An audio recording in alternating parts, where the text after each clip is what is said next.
Yeah, hello students. अब हम जो लास्ट मतलब फाइनली लास्ट लेक्चर होने वाला है on the topic elementary number theory पे, राइट? अच्छा, अब लास्ट टॉपिक में क्या क्या बचता है बता दिया था मैंने। Wilson theorem and farmer theorem, very very easy, बड़ी मजेदार है। इससे ना आपके उसमें इसमें तो नहीं आएगा, रीजनिंग बेस्ड कुछ क्वेश्चंस आ सकते हैं, तो डिविजिबिलिटी जो टेस्ट होता है ना, इससे इजिली सॉल्व हो जाते हैं। काफी इंटरेस्टिंग है, मुझे बड़ा सबसे मतलब एलिमेंट्री नंबर थ्योरी में सबसे बढ़िया मुझे ये टॉपिक लगता है। इजी है बहुत। ठीक है, अभी करते हैं। तो अब देखते हैं। बड़ी खुशी होती है ना जब लास्ट पूरा सेशन चल रहा होता है कि हाँ भी चलो फाइनली एक तो सब्जेक्ट पूरा हुआ। Theorems of formats and Wilson. और देखो हम ऑलमोस्ट ऑलमोस्ट क्या एक एक टॉपिक हम कवर कर चुके हैं इस पे। हाइलाइटेशन मैंने पहले करा दिया। कॉन्ग्रुएंसी से रिलेटेड है ये। तो अब हम ये वाला लास्ट वाला topic theorem and format Wilson theorem करेंगे। ठीक है, फॉर्मेट थ्योरम एंड विल्सन, ये मैं आपको दिखा चुकी थी बाद में। ये रहा। ठीक है, अच्छा इसको तो हम बाद में देखेंगे।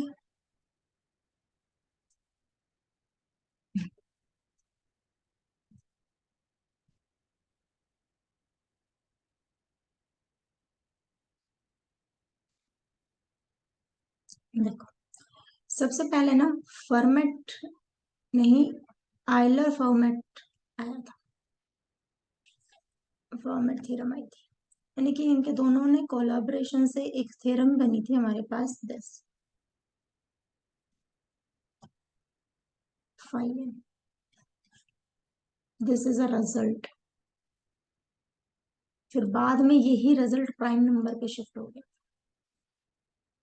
कैसे देखो,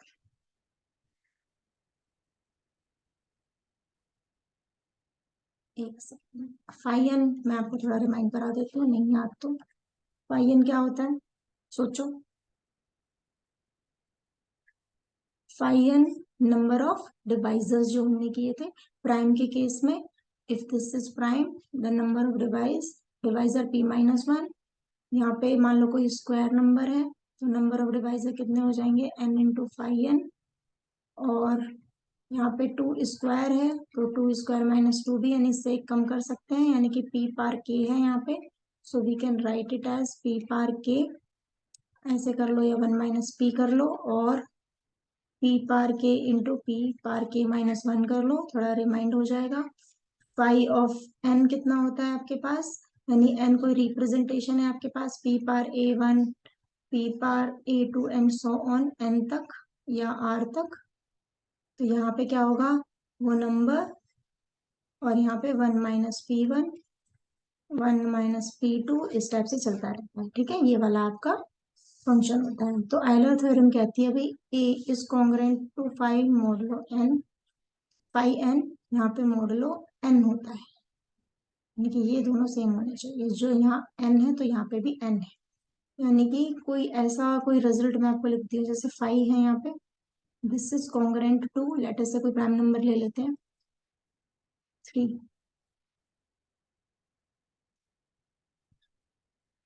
फाइव थ्री कितना होता है, टू। तो ये होगा आपके पास वन मॉडलो टू। देखो 25 है यहाँ पे, तो क्या मैं टू को डिवाइड करूंगी 25 से, रिमाइंडर वन आएगा, बिल्कुल आएगा। बस यही थ्योरम में बताया गया है। दोबारा देखो, मान लो यहाँ पे कोई लिखा हुआ है थ्री, फाइव ऑफ लेटेस इज वर्ड 10 ले लेते हैं, this is congruent to one modulo 10। ये दोनों नंबर सेम होने चाहिए। फाइव ऑफ 10 कितना होता है, इसको मैं टू इंटू फाइव लिख सकती हूँ ना, ऐसे मल्टीप्लिकेटिव प्रॉपर्टी होल्ड करती है। Five of M N is equals to five of M into five of N. तो यहाँ पे टू प्राइम नंबर है तो वन, ये भी प्राइम नंबर है four, so there are four divisors. So three power four is congruent to one modulo 10। अब देखो इसको, देखो कितना आएगा, 81, नाइन नाइन जा 81 is congruent to one modulo 10। मैं 10 को 81 से डिवाइड करूंगी, रिमाइंडर वन आएगा, बिल्कुल। या फिर 10 divides 81 minus one which is equals to 80। Yes, so this is only property. बहुत इंटरेस्टिंग है, यानी कि आपको अब ये क्वेश्चन देखने को कैसे मिल सकते हैं, यहाँ पे तो आपने देख लिया कि ठीक है, ये क्वेश्चन आपको इस टाइप से देखने को मिलते हैं। Find the remainder when 5 is divided by 7 power 6। तो what is the remainder, question आपको ये देखने को मिल सकता है। अभी हालांकि को प्राइम का भी सीन रहता है, वो को प्राइम तो हम ऑब्वियसली मान के चलते हैं, पर फिर भी देखो यहाँ पे हमने देखा, यहाँ पे तो 7 लिखा है अभी, और यहाँ पे क्या लिखा है इसका 5 of 7, क्योंकि प्राइम नंबर है ना, तो इजिली विजिबल है। अभी 7 का तो 5 कितना आ जाता है, 6 आ जाता है। तो 5 power 6 divided by 7, remainder is 1। आंख बंद करके लगा देना है। सो ये आपकी आइलर फॉर्मेट थ्योरम होती है। अब जब फॉर्मेट आए साहब, उन्होंने उनके प्यारे प्राइम, उन्होंने सारा का सारा नंबर दे दिया, सारी जो थियरी थी वो दे दी प्राइम नंबर्स पे। ठीक है, को प्राइम तो होल्ड करेगा ही। यहाँ पे है A, power p-1 is congruent to 1 modulo p, यानी वही बात, सेम बात को बस प्राइम नंबर पे ले गए। क्योंकि देखो यहाँ पे ऑब्वियसली p है, तो 5 of p तो p-1 ही होता है कि नहीं, तो इन्होंने ये वाली बात बोल दी फॉर्मेट ने। अब देखो यहाँ p-1 है, मान लो मैं इधर a का मल्टीप्लाई कर दूं, इधर भी a का मल्टीप्लाई कर सकती हूँ, तो ये आ जाएगा आपके पास a power p is congruent to a modulo p। इसका क्या मतलब है, यानी कि जब मैं p को डिवाइड करूंगी a पार p से, तो आपके पास जो रिमाइंडर आएगा वो कितना आ जाएगा, a आ जाएगा। राइट, रिमाइंडर कितना आ जाएगा, a आएगा। जस्ट अ सेकेंड, थोड़ा सा, जस्ट एक्चुअली प्रीवियस वाली थी ना वो कम्प्लीटली डाउनलोड हो गई थी, तो उसमें एरर आ जाता है, इसलिए मुझे पॉज लेना पड़ा। अच्छा, तो हम कहाँ थे, तो देखो जब इसको डिवाइड करेगा तो रिमाइंडर कितना आएगा आपके पास, a आएगा। जैसे यहाँ पे फॉर एग्जाम्पल क्या होना है इसमें, जैसे यहाँ पे a पार p है, इसको मैंने डिवाइड किया p से, तो रिमाइंडर कितना आएगा आपके पास a। सेंस समझना है इसका। जैसे यहाँ पे आपको 5 डिवाइडेड बाय 7 पावर 7, यानी कि ये दोनों क्या है, सेम, तो रिमाइंडर इसका क्या आएगा, 5। ठीक है, अब मैं क्वेश्चंस करा देती हूँ आपको। अच्छा, जीसीडी भी वन होती है, ये भी तो बता दें, चलो कोई नहीं, अब बता देते हैं।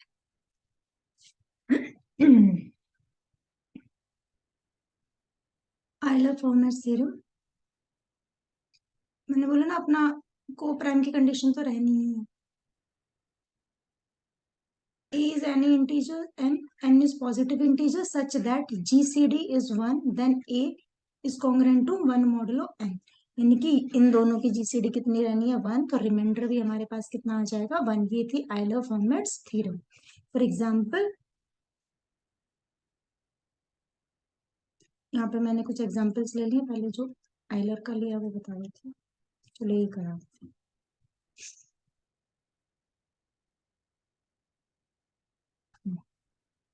क्वेश्चन है देखो, 3 पावर 8, आप कुछ भी रेंडमली कुछ भी ले सकते हो।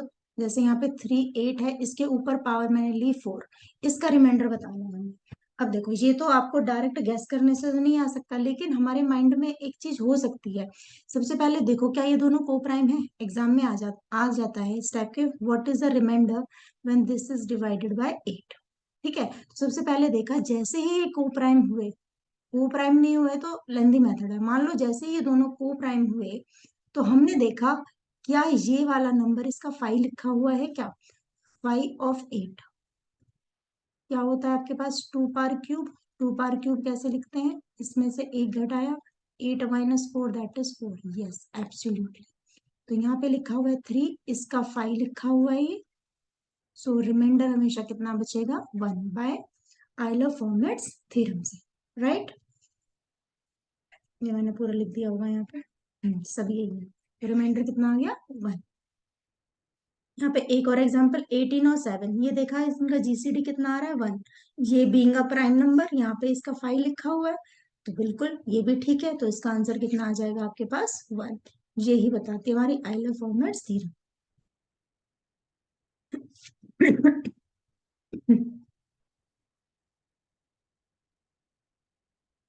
फॉर्मेट की है। अच्छा, ये मैंने जीसीडी वाला बताया हुआ कॉन्सेप्ट।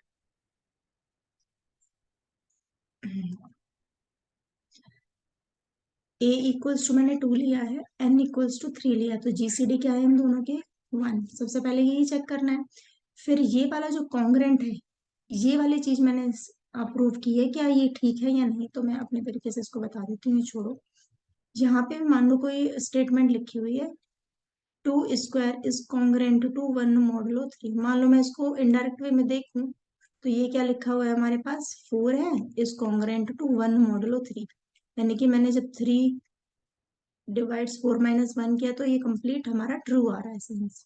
ठीक है, हम इसको एक तरीके से और लिख सकते हैं भाई, 2² is congruent to 1 modulo n, यानी कि रिमाइंडर हमारे पास 1 सेट हुआ, तो हमारे पास क्या फॉर्मेट बन रहा है कि यहाँ पे कोई हमारे पास a है, जहाँ पे इसी नंबर का फाई n लिखा हुआ है, और यहाँ पे हमारे पास n है, तो रिमाइंडर कितना बच जाता है? 1। तो देखो, जब हम लेंथी मेथड यानी लीनियर कॉन्ग्रुएंस में भी करेंगे ना, तो इस वाले स्टेप की हेल्प से ना बहुत अपनी कैलकुलेशन बचा सकते हैं। यानी कि जब भी हमने कुछ इस टाइप का फॉर्मेट देखा, तो हमने स्टेप घटा के डायरेक्ट यहाँ रिमाइंडर 1 लिख सकते हैं, ये ध्यान रखना। अब आगे बढ़ते हैं। अच्छा, फॉर्मेट को हम लिटिल फॉर्मेट थ्योरम भी बोलते हैं। कुछ लोग कहते हैं कि ये आप अभी मैथमेटिक्स की लास्ट थ्योरम है, जो लिटिल फॉर्मेट, लिटिल वुड थे एक्चुअली वो, ये वाले फॉर्मेट नहीं, इनके नाम से मुझे ध्यान आया। लिटिल वुड प्रिंसिपल थे, 3 प्रिंसिपल्स दिए थे, वो मैथमेटिक्स की लास्ट, जैसे कहते हैं ना, इन्वेंशन थी अभी तक की, उसके बाद मतलब हुई है, तो जैसे वो कहते हैं कि लास्ट इन्वेंशन थी little woods 3 principles. Fermat theorem में n की प्लेस पे आपके पास वो p आ जाता है, and this statement is p-1 is congruent to p modulo n, क्योंकि यहाँ पे p है और ये इसका फाई ऑफ p लिखा हुआ है, राइट। तो इसको फॉर्मेट थ्योरम बोलते हैं। If p is any prime number such that p does not divides a, it means that दोनों का जीसीडी कितना है आपके पास? 1 है, को प्राइम नंबर है। ये आपका रिजल्ट है, ये एक्चुअली कॉलरी होती है। a is any prime, p any integer and p is any prime number, so a par p is congruent to a modulo p। तो मैंने आपको बताया था कैसे करना है। यहाँ पे a है, ये मैंने शायद नोट्स में नहीं लिखा है, तो यहाँ आ जाएगा a par p is a modulo p। अच्छा, अब इसका जो कॉन्वर्स होता है ना, मे नॉट बी ट्रू, ये इंपॉर्टेंट है। क्वेश्चन में क्या कहता है? GCD is 1 then this. अब ये नहीं कि जब जब ये चीज होगी, ठीक है, तो ये वाला ट्रू होगा। जैसे converse of the Fermat theorem may not be true, कैसे? If GCD is 1 such that this, then n may not be a prime number. ठीक है, ये नहीं कि जब भी जीसीडी 1 आ जाएगी तो भाई 101% पी प्राइम नंबर होगा। तो कॉन्वर्स किसके सेंस में लेके चलना है? प्राइम नंबर के सेंस में लेके चलना है। ऐसा नहीं सोचना कि ये चीज है तो हमने जीसीडी से इसको डिसाइड कर लिया। ठीक है, तो ये ऐसा नहीं कि जीसीडी 1 आ रहा है तो वो हमेशा ही प्राइम होगा, ऐसा ट्रू नहीं होता है, उसका कॉन्वर्स ट्रू नहीं होगा। अब देखो, इस पे क्वेश्चन कैसे बनते हैं वो मैं सारे बता दूंगी आपको। इसलिए क्वेश्चंस थोड़ा जल्दी मिल जाते हैं, और तो क्या, ये रहा इसी टाइप का। मैंने काउंटर एग्जांपल लेने के लिए कर दिया। 5 और 6 है, दोनों क्या है? को प्राइम नंबर है। इसका 5 लिखा हुआ है, तो रिमाइंडर कितना बचेगा? 1। यानी कि यहाँ पे हम लिख सकते हैं a power p is congruent to 1 modulo p-1 p, क्योंकि p क्या है? प्राइम नंबर, यानी कि 7 को डिवाइड किया ना हमने, तो हमने लिखा है यहाँ 5 पावर 7-1, 1 रिमाइंडर 1 मॉडुलो 7, यही तो चीज लिखी है ना हमने। 7 को यहाँ डिवाइड करा है, उसी को मॉडुलो बोल देते हैं। तो यस, रिमाइंडर कितना आ जाएगा इस केस में? 1 आ जाएगा। अब यहाँ 11 और 13 पावर 13 है। अब ये देखो, 11 है, पावर 13 है, ऊपर पावर 13 है, यहाँ पे कितना है? 1। ये प्राइम लिखा हुआ है, बिल्कुल ऊपर भी प्राइम लिखा हुआ है। इसका p-1 होता तो रिमाइंडर आ जाता 1, ये तो को प्राइम नंबर लिखा है मैंने, रिमाइंडर 1 आ जाता। लेकिन यहाँ पे एज इट इज p है, तो आंसर कितना होगा? a, that is 11। ठीक है, इसी के little theorem, Fermat little theorem के सेकंड प्रिंसिपल से क्या होता है? a is a power p is congruent to a modulo p।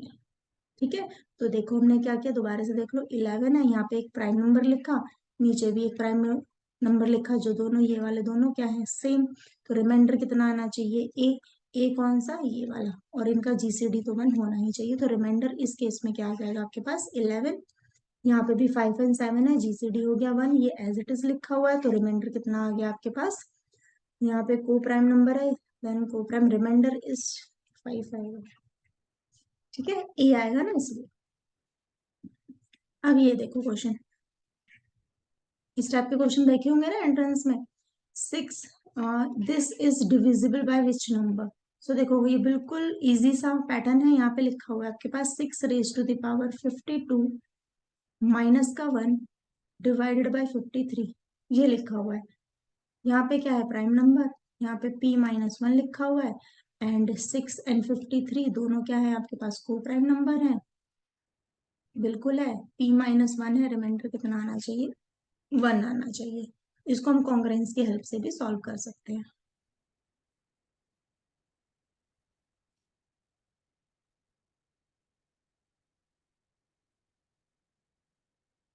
ये रहा, मैंने कॉन्ग्रेंस की हेल्प से भी इस साइड शो कर दिया, आप देख लेना।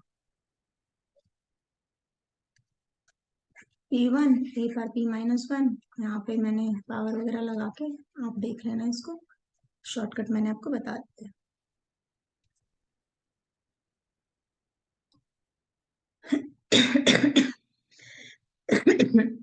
सॉरी। अब देखो ये लिटिल वुड जो ये फर्मर थ्योरम है ना, ये हेल्प कहाँ करती है, देखो मान लो हमें कोई इस टाइप का कॉन्ग्रेंट सॉल्व करना है कि 5 इज कॉन्ग्रेंट टू 38, तो रिमाइंडर बताओ, यानी कि कुछ इस टाइप का क्वेश्चन आ जाए, 38 डिवाइडेड बाय 11, या फिर 5 raise to the power 38 is congruent to which under modulo 11, यानी रिमाइंडर क्या बचेगा, फाइंड द रिमाइंडर इस केस में। तो हम इस क्वेश्चन को ना देखो इस टाइप से करेंगे। सबसे पहले हम कहाँ से स्टार्ट करते हैं, भाई हमारे पास 11 है, ये तो मैंने बता दिया कि भाई शो दैट में कि हमें पता है यहाँ तो रिमाइंडर 4 ही आना है। मान लो नहीं पता हो तो हम कहाँ से स्टार्ट करते हैं, 11, 11 और 5 में रिलेशन देखते हैं, मिनिमम वाला, यानी कि रिमाइंडर कब बचेगा, 5 और 11, तो 5 ही आएगा, स्क्वायर करेंगे तो कुछ रिमाइंडर बचेगा। तो 5 स्क्वायर किया मैंने, तो रिमाइंडर जब हमने 11 से डिवाइड किया तो 3 बचेगा। ठीक है, फिर यहाँ पे मैंने 19 पावर रेज कर दी, यहाँ पे भी 19 पावर रेज कर दी, 38, यहाँ पे 3 पावर 19, बस ये 11 से क्या है, बड़ा है। तो फिर मैंने क्या बोला था, इसको फिर से हम सॉल्व करेंगे, यानी फिर से हमें देखना है कि 3 raise to the power 9 congruent to which, यानी कि यहाँ पे रिमाइंडर क्या निकलेगा। तो उसमें फिर से हमें ये जिस हिसाब से यहाँ पे 5 के साथ किया था, वही बिहेवियर हमें यहाँ करना पड़ेगा।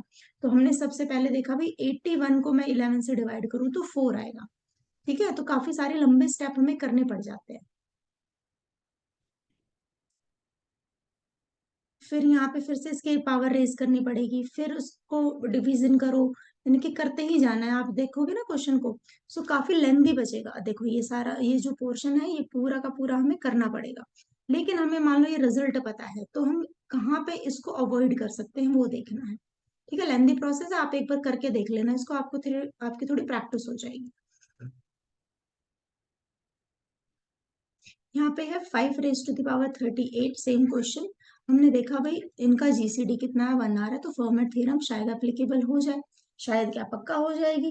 कैसे, हमें 5 की रेज टू द पावर लगाना है, ठीक है, लेकिन हम कहाँ तक इसको लगा सकते हैं, हमें पता है भाई इनका जीसीडी 1 है, तो हमारे पास आ सकता है इस कॉन्ग्रेंट टू 1 मॉडलो 11। लेकिन यहाँ पे क्या होना चाहिए आपके पास, 11-1 दैट इज पावर 10 होनी चाहिए अकॉर्डिंग टू फॉर्मेट थ्योरम, क्योंकि फॉर्मेट थ्योरम कहती है हमारे पास A power P is p-1 is congruent to 1 modulo P, ये प्राइम नंबर है तो p-1 होना चाहिए। ठीक है, तो यहाँ तक तो हमारा काम डन हो गया, ये वाला। अब देखो हमें लेके आना 38, तो मैं इसके ऊपर पावर रेज कर सकती हूँ 3 की, 1 के ऊपर करूंगी तो सेम, तो ये आ गया 5 power 30 is congruent to 1 modulo 11। अब देखो दोनों साइड 5 पावर 8 और 5 पावर 8 का मल्टीप्लाई कर दूं, सो ये वाला 30 है, तो ये आ गया 5 power 38 is congruent to 5 power 8 modulo 11। ठीक है, अब देखो कंपैरेटिवली इससे तो बहुत शॉर्ट हो गया, ठीक है, अब हम इस पे काम करेंगे क्योंकि ये ग्रेटर था, तो अब इसकी हेल्प से हम आंसर निकाल लेंगे। हमारे पास रिमाइंडर आ गया 5/8। अब हमें इस पे रिमाइंडर निकालना है जब मॉडुलो क्या हो, 11 हो। तो हमें पता है 5² यानी कि 25 को 11 से जब हम डिवाइड करेंगे तो कितना आएगा, 3 मॉडुलो 11। ठीक है, 25, हाँ 3 बचेगा। अब क्या करना है, 8 तक पहुंचना है, तो भाई इधर भी क्यूब कर दो, इधर भी क्यूब कर दो। ये कितना आ गया, 5 पावर, ये तो 6 आ गया ना। ऐसे नहीं करते, 2 4 जा रेंज करो। यहाँ पे कितना आ गया, 5/8। 3/4 यानी 81 मॉडुलो 11। ये फिर से इससे बड़ा है, तो यहाँ से 81 को हम, यहाँ तो इस छोटा सा नंबर है तो हम डायरेक्ट उसको डिवाइड कर देंगे 11 से। 11 से यानी कि 77 टाइम जाएगा ना ये। 11 7 जा 77, यहाँ पे रिमाइंडर कितना बचेगा, 5। 5 बचेगा ना, यहाँ पे कितना है, 81 77, राइट। 5 मॉडुलो 11। तो यहाँ पे हम क्या लिख सकते हैं, रिमाइंडर 5। तो हम किस स्टेप तक पहुंच गए थे, 5 raised to the power 38 is congruent to 5/8 था, उसको रिप्लेस करके क्या लिख सकते हैं, रिमाइंडर 5 मॉडुलो 11 पर 4 आना चाहिए ना। 81 में से 7 गए तो 4 आएगा ना। 4 इज योर आंसर। ठीक है, तो यहाँ पे हमारे लेंथी प्रॉब्लम्स में ये यूजफुल हो जाता है। अब आते हैं Wilson theorem, very very important. इसको मैं समझा देती हूँ, इसके प्रिंसिपल्स हैं कुछ, कौन कौन से हैं। इसका पेन कहाँ है, देखो विल्सन जी क्या कहते हैं।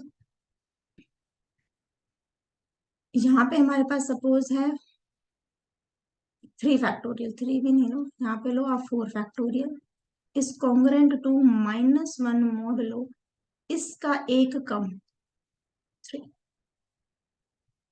एक्चुअली मैंने बोल दिया उल्टा, दोबारा। 3 factorial is congruent to modulus इससे एक ज्यादा। ठीक है, यानी कि यहाँ पे पर question is that it should be prime number, so again I have taken wrong statement, so sorry for that. तो मैं यहाँ से स्टार्ट करती हूँ उसको, 1 मॉडुलो, यहाँ पे क्या है, कोई 7 है, यानी it should be a prime number, इससे एक कम लेंगे, दैट इज 6 फैक्टोरियल। तो कभी भी हम फैक्टोरियल में बात कर सकते हैं यूजिंग दिस विल्सन थ्योरम। दोबारा देखो कि हमें कोई बता रहा है कि भाई यहाँ पे 100 फैक्टोरियल लिखा हुआ है, ये -1 होता है किसके, 101। हमने देखा क्या ये स्टेटमेंट ट्रू है, यहाँ पे एक प्राइम नंबर है, बिल्कुल। इससे एक कम लिखा हुआ है 100 फैक्टोरियल, तो इसका रिमाइंडर कितना आ जाएगा, -1। ठीक है, अब इसको देखो हम किस टाइप से समझ सकते हैं। मान लो मैं कोई शॉर्ट टर्म पे लूँ, इसको पहले देख लेते हैं विल्सन थ्योरम क्या कहती है। If p is a prime number then p-1 factorial is -1 modulo p। कैसे, सपोज ये कहना क्या चाह रही है, यानी कि मान लो मैंने p इक्वल्स टू 2 ले लिया, तो यहाँ पे 1 फैक्टोरियल आ जाएगा, -1 मॉडुलो 2।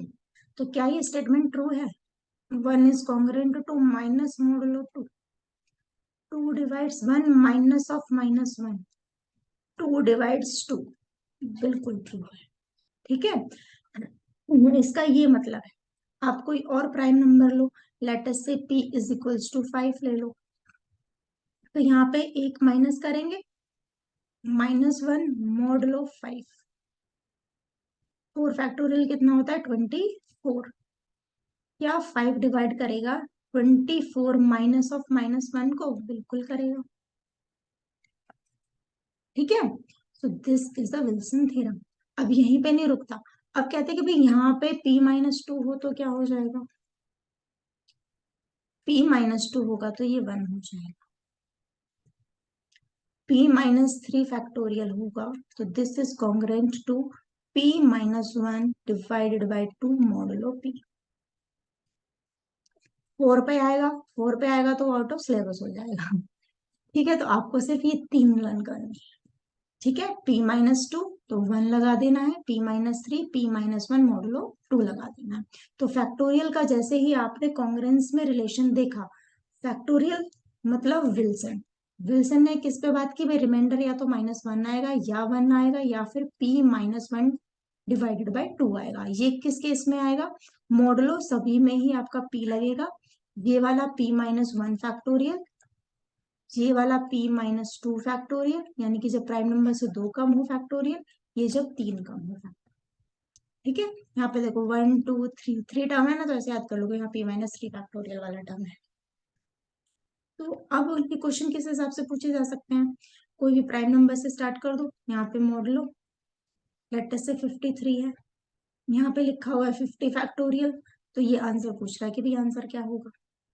ठीक है, रिमाइंडर बताओ, यानी कि what is the remainder when 50 factorial is divided by 53। तो आप कैसे निकालोगे, अब 50 फैक्टोरियल को करने तो नहीं बैठेंगे ना, हमें पता है कि भाई ये हमारे पास प्राइम नंबर है और ये इससे 3 कम है फैक्टोरियल में, कितना 3। तो यहाँ पे हमें फॉर्मूला पता है पी, पी यानी कि प्राइम नंबर जो गिवन है, इसमें से 1 माइनस करके डिवाइडेड बाय 2 कर दो। दिस इज 52 डिवाइडेड बाय 2, 2 2 जा 4 एंड 2 6 जा 12। तो यहाँ पे जो रिमाइंडर आने वाला है वो आपका 26 आ जाएगा। ठीक है, इस टाइप से करना है। और देख लेते हैं, मान लो 43 है, प्राइम नंबर है, यहाँ पे दिया हुआ है भाई ये आपका 42 फैक्टोरियल है। तो या फिर क्वेश्चन बन सकता है what is the remainder when 42 is divided by 43। आपने देखा भाई ये तो प्राइम नंबर है और इसका फैक्टोरियल सिर्फ एक कम है इससे, एक कम का मतलब रिमाइंडर आ जाएगा आपके पास -1। रिमाइंडर कितना आ जाएगा, -1। अभी इसी क्वेश्चन में एक और ले लेते हैं, कितने ले लो, मॉड लो 73 है। ठीक है, यहाँ पे लिखा हुआ है आपके पास 71 फैक्टोरियल। ठीक है, यानी कि what is the remainder when उल्टा लिख दिया, when 71 factorial is divided by 73। देखा भैया ये प्राइम नंबर है, इससे 2 कम है, 2 कम होते ही आंसर रिमाइंडर, हमें कुछ करने की जरूरत ही नहीं, यहाँ पे आंसर 1 आ जाएगा। रिमाइंडर इज 1, बस ये कहानी है इसकी। अब देख लो, मैंने कुछ एग्जांपल्स लिए होंगे, ऑब्वियसली इनसे अलग होंगे कुछ, आप देख लेना। मैंने 6 फैक्टोरियल, यहाँ पे 100 फैक्टोरियल डिवाइडेड बाय 1, ये सेम क्वेश्चन p-1 किया हुआ है, यहाँ पे मैंने ये समरी लिख दी है इसकी पूरी की पूरी। ठीक है, कि क्या होने वाला है। अब यहाँ हम एमसीक्यू कर लेते हैं, फटाफट करेंगे इनको। Let A B N are positive integers, this and this. अब पढ़ते जाओ, A B is congruent to B modulo N, तो क्या मैं उसकी पावर रेज करूं तो स्टेटमेंट ट्रू है, बिल्कुल सही है। ए पार के, तो क्या ये इसके इम्प्लाई करेगी, आज ही बताया था नहीं, जो पहले की क्लासेस थी उसमें क्या था, हम पावर रेज करते हैं तो फिर ये ट्रू नहीं है।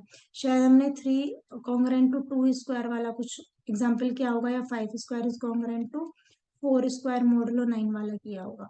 ठीक है, so this second statement is wrong, first is correct, तो only 1 is correct.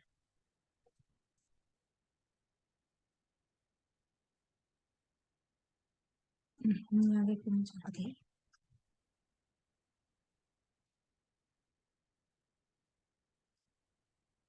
Reminder when, ये मैंने अच्छा काउंटर एग्जांपल लेके समझा दिया, आप देख लेंगे इसको।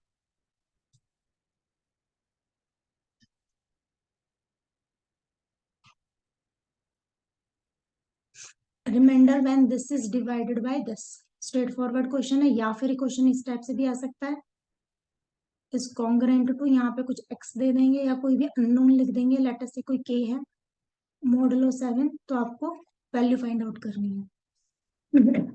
तो क्या करना है इसमें, देखो पावर 16 है, यहाँ पे 7 है। अब हमारे पास माइंड सेटअप कहाँ से बने कि भाई क्या हम इसको कर सकते हैं, हमने देखा कि भाई 41 डिवाइडेड बाय 7 है, पावर चलो 60 है। अब ये आपके पास दोनों का जीसीडी है 1, तो एक क्राइटेरिया तो कंप्लीट, ना तो ये इसके बराबर है, ना ये इसके 5 के बराबर है 7, यानी कि ना तो ये 6 है ना ये 7 है। 7 होता तो 41 आंसर आ जाता, 6 होता तो हमारे पास 1 आंसर आ जाता, तो दोनों में से कुछ भी नहीं है। लेकिन हमें इन दोनों की हेल्प जरूर ले सकते हैं by Fermat theorem. Fermat theorem क्या कहती है भाई, 41 फर्मर थ्योरम तो पावर में बात करती है। चलो फिर हम इसको शुरुआत करते हैं। यहाँ पे ले लिया हमने मॉडुलो 7, यानी कि स्टार्टिंग से हमने इसको पावर रेज करना है, क्योंकि बड़ा नंबर है ना, तो हमने स्टार्टिंग में ही पावर रेज नहीं करी। हमने पहले ही देख लिया कि भाई मैंने 41 को 7 से डिवाइड किया, तो हमारे पास रिमाइंडर कितना बचेगा, 6। तो 41 इज कॉन्ग्रुएंट टू 6 मॉडुलो 7 हो गया। अब मैंने इसको पावर रेज कर दिया 36, तो देखो काम वैसे ही बन गया, जरूरत ही नहीं पड़ी कुछ करने की। अब ये 36 7 से बड़ा है कि इसको डिवाइड कर दो, 35 रिमाइंडर कितना बचेगा, 1। 41 स्क्वायर। अब काम खत्म। कितना, 60 आना है, तो यहाँ पे कितनी पावर रेज कर दो इसकी, 30। 60, इसकी भी पावर 30 रेज करोगे तो रिमाइंडर 1 ही रहना है। तो ऑप्शन बी इज करेक्ट। दो तरीके से देखा है, एक मैंने माइनस वे के उसमें भी किया है, आप वो भी दे सकते हो। देखो ये कैसे किया, हमारा माइंड ऐसे भी तो चलना चाहिए था कि भी 41 है तो 42 से कंप्लीट डिवाइड हो जाता है, तो यानी कि 1 की कमी है यहाँ पे। तो 41 is congruent to -1 modulo m, यानी कि 7 is divided by 41 minus of -1, तो रिमाइंडर -1 लिख सकते हैं हम, क्योंकि 42 आ जाएगा ना ये। अब यहाँ डायरेक्ट पावर 60 रेज कर दो, रिमाइंडर 1 आ जाएगा। तो वो तो अपने हिसाब है कि हमने कितनी प्रैक्टिस की है। सॉरी, गला ही ठीक नहीं हो गया। If A is congruent to B modulo n, then, ये मैंने आपको बताया था, इसको और इसको डिवाइड किया और इसको डिवाइड किया, तो जीसीडी दोनों का इक्वल होगा। ठीक है, नेक्स्ट वन।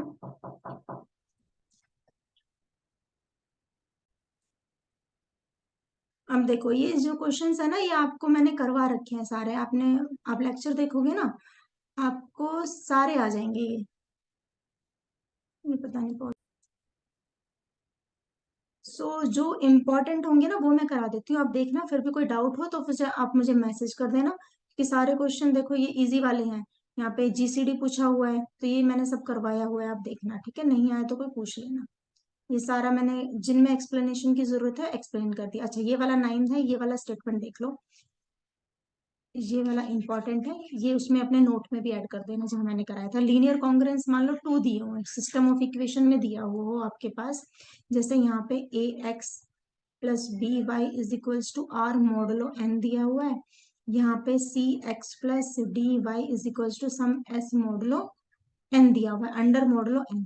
तो इसके पास हमारे पास यूनिक सॉल्यूशन होगा, लेकिन कब, जीसीडी ऑफ, यहाँ पे हमने इस टाइप से याद करना है इसको, इन दोनों का क्रॉस, यानी A D minus C B comma this modulo N हमारे पास क्या हो, 1 हो, यानी कि ये को प्राइम हो, तो हमारे पास सॉल्यूशन एग्जिस्ट करेगा, यूनिक मॉडल। ठीक है, ये वाला स्टेटमेंट वहां ऐड कर लेना आप, मैंने एमसीक्यू में ऐड कर दिया। ये वाला सेम वर्ड डाइफेंटाइन है, ये वाली इक्वेशन मैंने आज ही कराई है, डी ऑप्शन है इसका करेक्ट। सेम कुछ ये टाउ फंक्शन मैंने सारा समझाया हुआ है, ये प्राइम नंबर, ये विल्सन थ्योरम पे एमसीक्यू है। ये देखो सब कुछ वही है जो मैंने कराया हुआ है, कुछ अलग से नहीं है, पर एमसीक्यू है, इसमें आपको थोड़ी सी दिक्कत हो सकती है, ये मैं करा देती हूँ। Tau N and sigma N, कहीं पे डी एन भी मिल जाएगा, वो देगा वहां पे कि ये नंबर ऑफ डिवाइजर्स हैं, ये क्या है, sum of divisor. This is sum of divisors, this is number of divisor. तो नंबर ऑफ डिवाइजर का सिंबल मैंने लिखवाया भी हुआ है, डी डिवाइड्स एन है, तो यहाँ पे 1 होगा, क्योंकि ये नंबर ऑफ डिवाइजर्स है, ये भी काउंटिंग में कितने हैं, एक एक करके आता जाएगा, तो वहां पे सम नहीं है। जहां पे सम है तो सम यानी कि जितने भी डिवाइजर है उनको हम डी लिखेंगे, यानी एक एक आता रहेगा, D1 plus D2 plus DN. तो इसकी रिप्रेजेंटेशन याद रखनी है, टाउ एन की 1 होती है और यहाँ पे डी होती है, ये रिप्रेजेंटेशन कई बार पूछ ली जाती है। ये फॉर्मेट थ्योरम है। हाँ एक ये वाला, ये भी रिजल्ट याद रखना, if N is a positive integer, some मान लो आपके पास 2n के इक्वल आ जाए, यानी सम ऑफ डिवाइजर आपके पास 2n आ जाए, यानी कि 100 का आपको बताना है, फॉर एग्जाम्पल इसका मान लो सम आपके पास 200 आ जाता है, तो this is a perfect number. तो ऑप्शन क्या हो जाएगा, perfect. If N is positive integer, sigma N is 2n, then N is called a perfect number. Okay, ये वाला सब वही है जो मैं करवा चुकी हूँ, आप अपने आप से ट्राई करना कुछ भी कुछ नया हो तो आप मुझे बता देना, कोई एग्जाम्पल नहीं आया हो तो समझ। ये एमसीक्यू बनता है, आप देखना।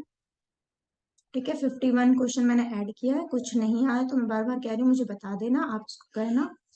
ये चाइनीज रिमाइंडर के भी मैंने इंक्लूड कर दिए हैं, सारे वही हैं, देखो। पहले खुद अटेम्प्ट करना, आंसर्स बाद में देखना। ठीक है,